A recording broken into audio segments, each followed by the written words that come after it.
Muchísimas gracias. Bien, ¿de qué les voy a hablar? Del tratamiento de los castigos y previsiones contra los malos créditos.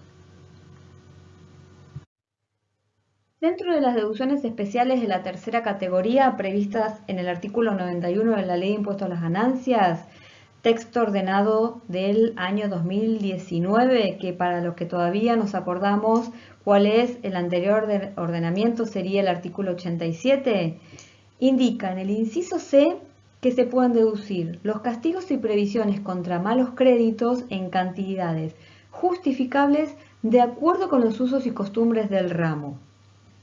¿Cuál fue la intención acá del legislador? Y que si un sujeto hubiera sufrido una lesión en su patrimonio, producto de estos malos créditos, cuya operación original hubiese pagado el gravamen, permita descontar de la base imponible estos malos créditos y así poder ajustar su situación fiscal de acuerdo a su capacidad contributiva real. Por otro lado, ¿qué es lo que también dice la ley? Que le faculta al fisco la forma en que esos castigos podrán efectuarse. Fíjense que acá no le está habilitando a la AFIP poder decir qué créditos son deducibles y qué créditos no. ¿Esto dónde está dicho? Está dicho en la reglamentación, en el artículo 214, que dice que procede la deducción de esos malos créditos, ¿sí? Procede cuando sean créditos dudosos e incobrables que tengan origen en operaciones comerciales. Acá va de la mano con qué? Con que sean malos créditos justificables. ¿Y justificables con qué? Con los usos y costumbres de las operaciones comerciales, o sea, la reglamentación va de la mano de la ley. Y también, ¿qué es lo que indica la reglamentación? Que se puede optar entre su afectación real, ¿qué significa? Se me produce un mal crédito, ya sea que el crédito sea dudoso o incobrable, voy a poder afectarlo en la declaración jurada de ganancias, ¿sí? En el 100%. O bien constituir una previsión que va a ser calculada según lo que indica el artículo 215 de la reglamentación e implementada de acuerdo a lo que establece el artículo 216 de la reglamentación, ¿sí? Entonces acá queda claro que la ley me habla de malos créditos y la reglamentación los define como créditos dudosos e incobrables, ¿sí? Respecto de los créditos incobrables, la reglamentación lo que me aclara es que para poder deducírmelos del impuesto a las ganancias, esos incobrables tienen que cumplir con estos índices de incobrabilidad, con cualquiera de ellos. Entonces, si yo tengo alguno de estos índices de incobrabilidad, ese crédito va a poder ser deducido del impuesto a las ganancias. El primer índice me habla de la verificación del crédito en el concurso preventivo. ¿Acá qué significa? Que no solamente el sujeto se presente en el concurso preventivo del deudor, sino que también haya ido a la verificación del crédito. El otro índice de incobrabilidad me habla de la declaración de la quiebra del deudor. ¿Qué significa acá? Que yo no solamente le declare la quiebra, sino que el propio deudor o un tercero se lo puede declarar y con eso ya se me produce a mí el índice de incobrabilidad para poder deducirme ese crédito en ganancias.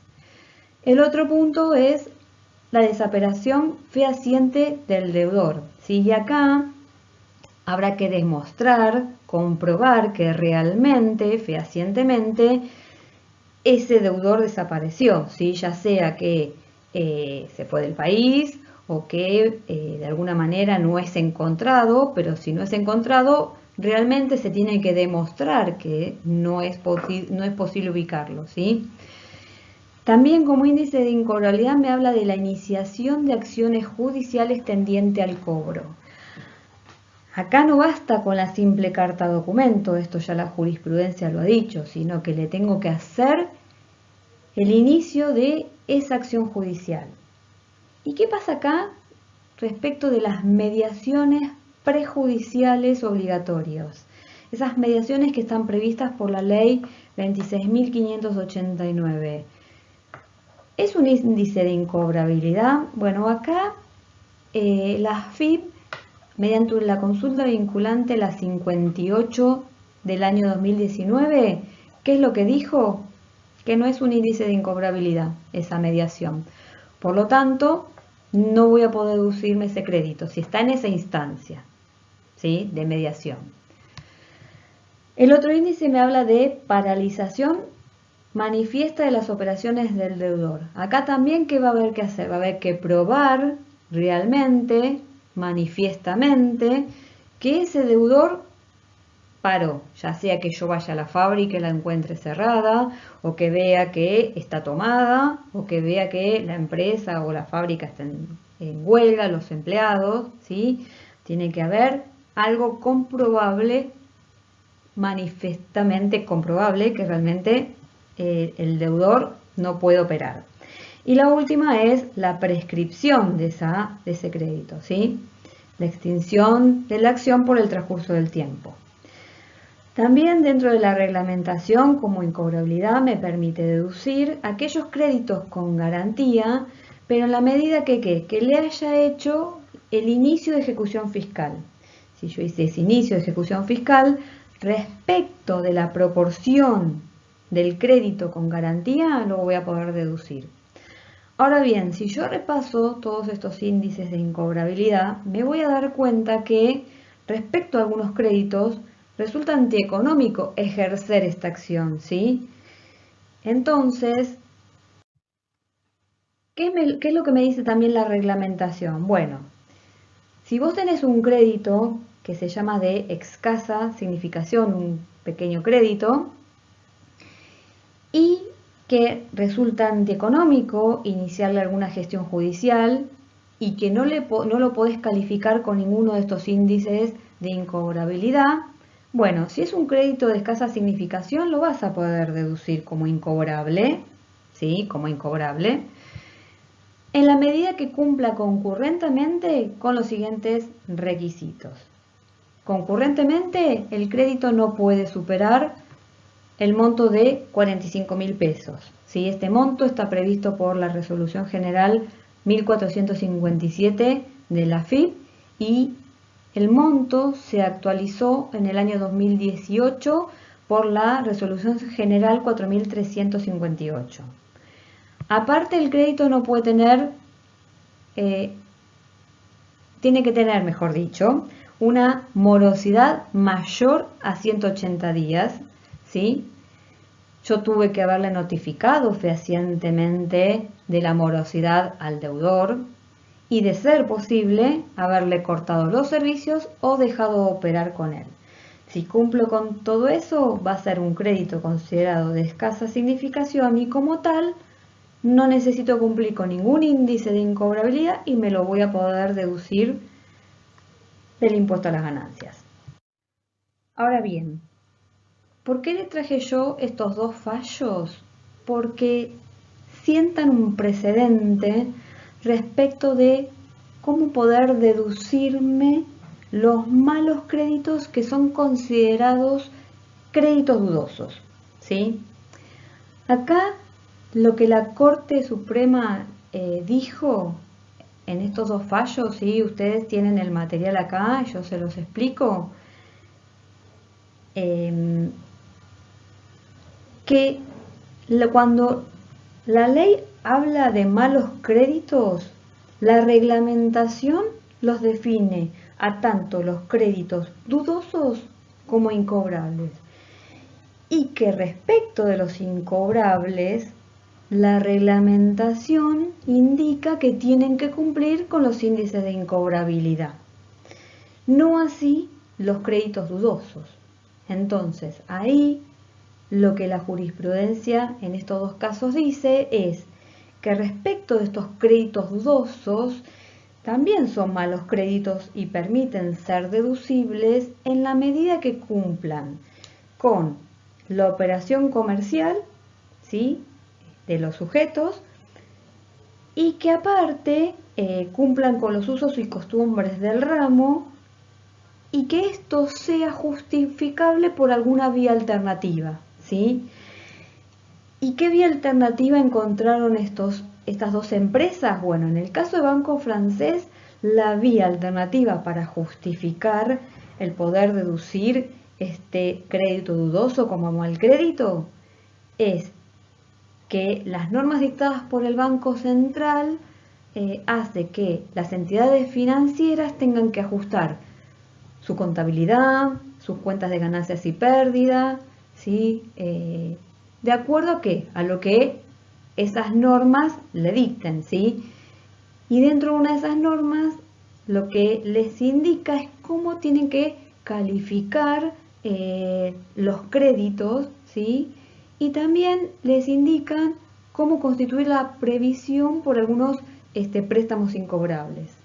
Y en el caso de Telefónica, ¿qué vía alternativa utilizó? Y utilizó su reglamento general de servicio de telefonía básica, en el cual ahí está previsto cuando un cliente es moroso, la empresa si puede seguir o no continuar con el suministro.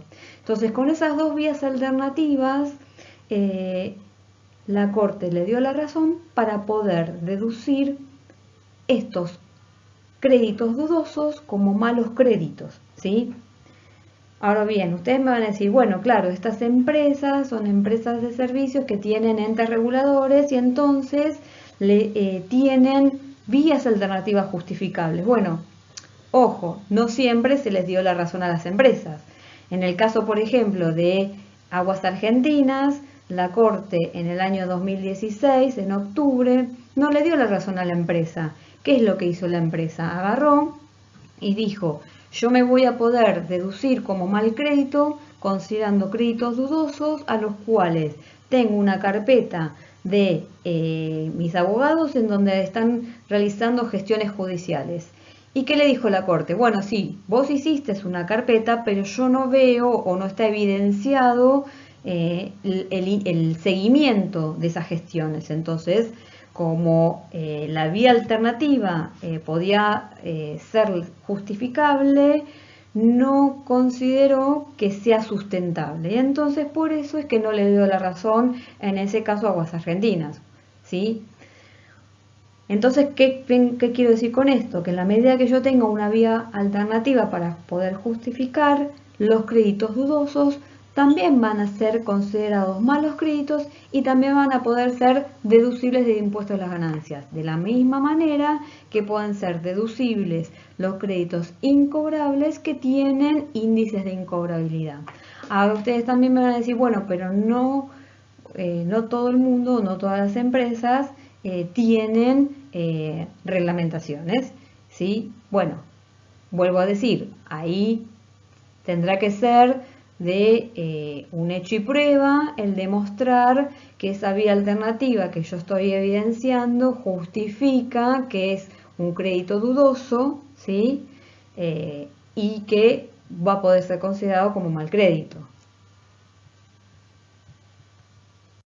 Bien, vamos entonces a un caso práctico. Acá tenemos los estados contables de la empresa S.A. del ejercicio 2019 y dentro de los estados contables tenemos el anexo de previsiones. El anexo de previsiones tiene una previsión de deudores incobrables por 700.000, ¿sí?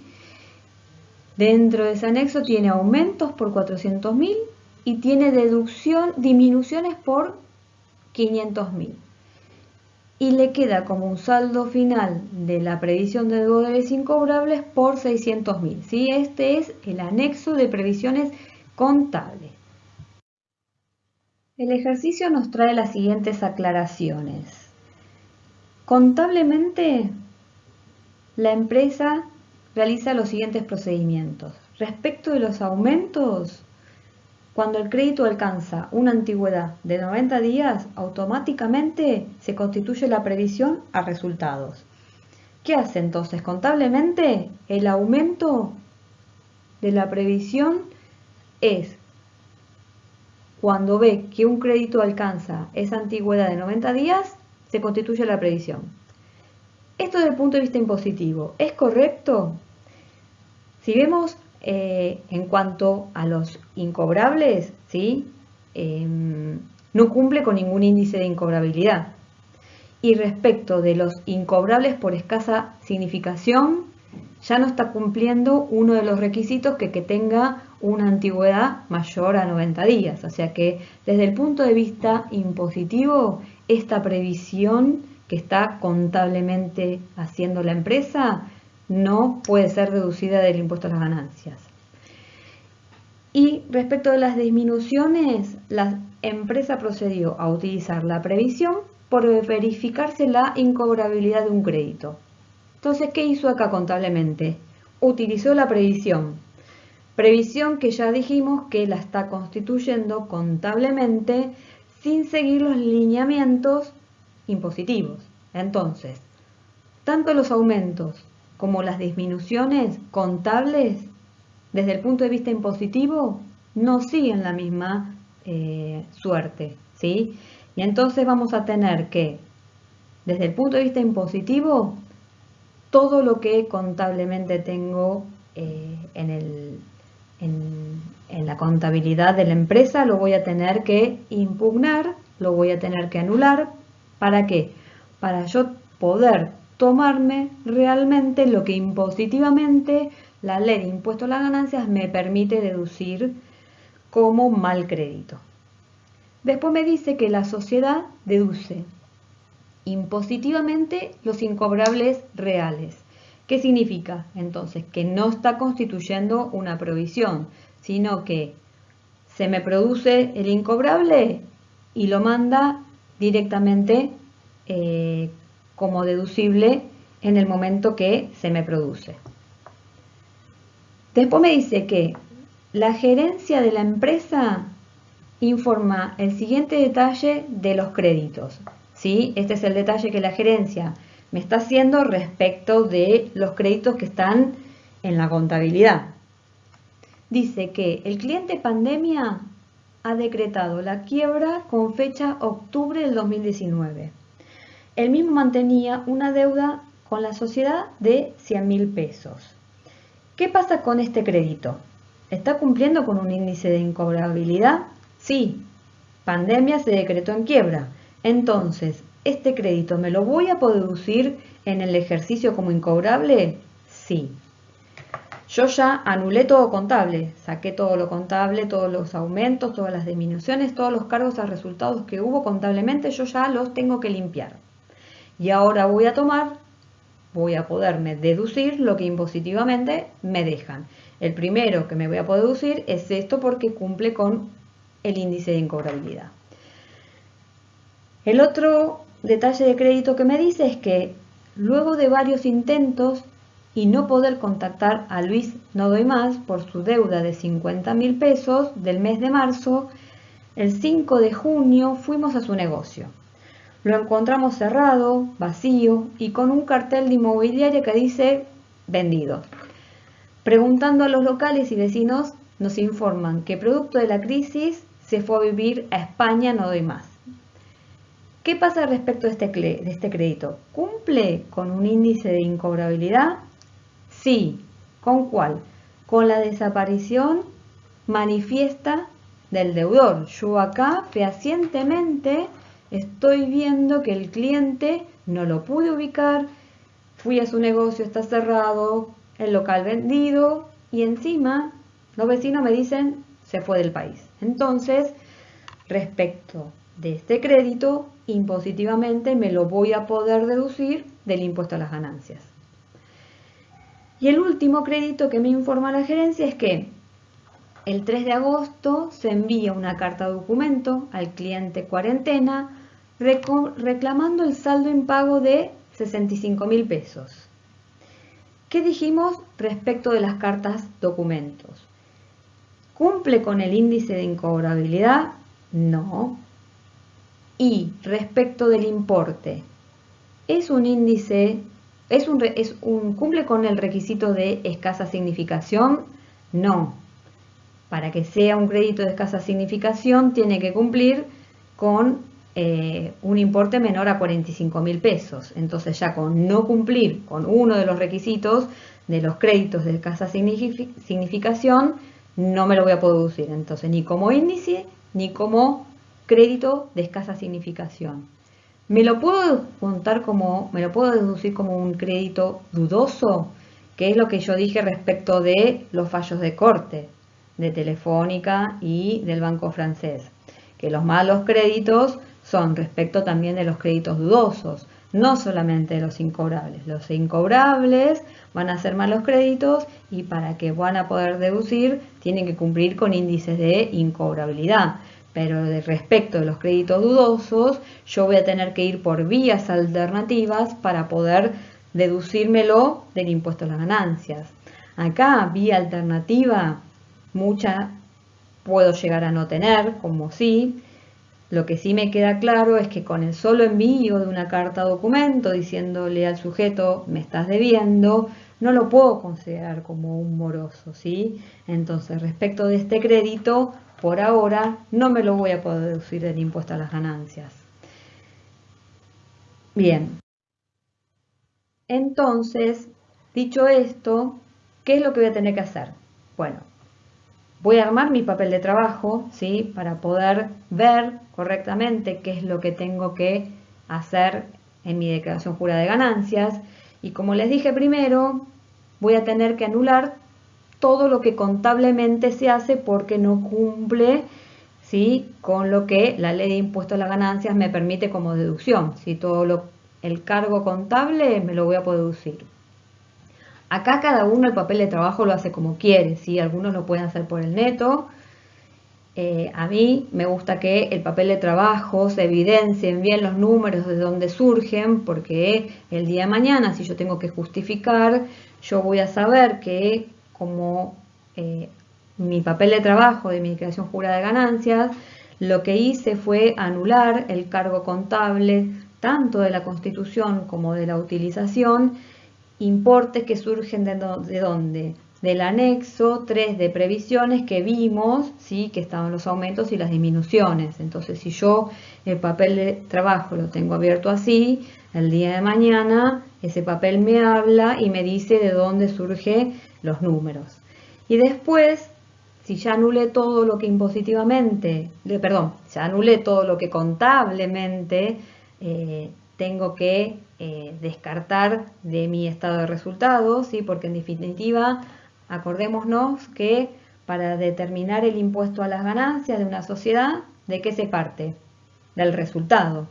Y ese resultado tiene esos movimientos contables, entonces yo se los tengo que sacar, ¿sí? Y una vez que se los saqué, ¿qué voy a dejar? Voy a dejar lo que impositivamente me permiten descontar. ¿Y qué es lo que vimos que me permite descontar impositivamente? Bueno, fueron esos dos créditos que cumplen con índices de incobrabilidad. Ustedes después en el material van a encontrar toda la explicación que yo se los dije, lo van a tener acá en el material, ¿sí? Bien, una vez entonces que hice mi papel de trabajo, ¿qué es lo que tengo que hacer? Tengo que volcarlo al aplicativo de la declaración jurada de ganancia de persona jurídica. Primero lo que voy a entonces volcar es lo que contablemente anulé. ¿Qué es lo que primero contablemente anulé? La constitución de la previsión. Esa constitución es un aumento de la utilidad o disminución de la pérdida. Entonces lo voy a volcar, ¿sí? En esa solapa del aplicativo. Después, ¿qué es lo que voy a también ajustar dentro del aplicativo?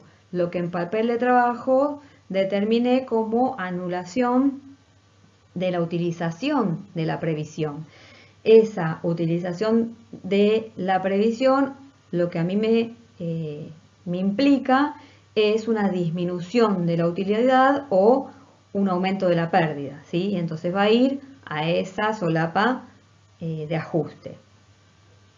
¿Y qué es lo último que me resta por hacer? Bueno, poderme deducir lo que impositivamente la ley de impuesto a las ganancias me permite, que eran esos 2 créditos incobrables, ¿sí? Con índice de incobrabilidad. ¿Y dónde va a ir? Si yo ya saqué todo lo que contablemente estaba en mi estado de resultado, ¿sí? Voy a tener que poner mi gasto como incobrable. ¿En dónde? En el estado de resultado. Bien, espero que los que les traje como material les sirva, les sea de utilidad. Muchas gracias por su atención. Cuídense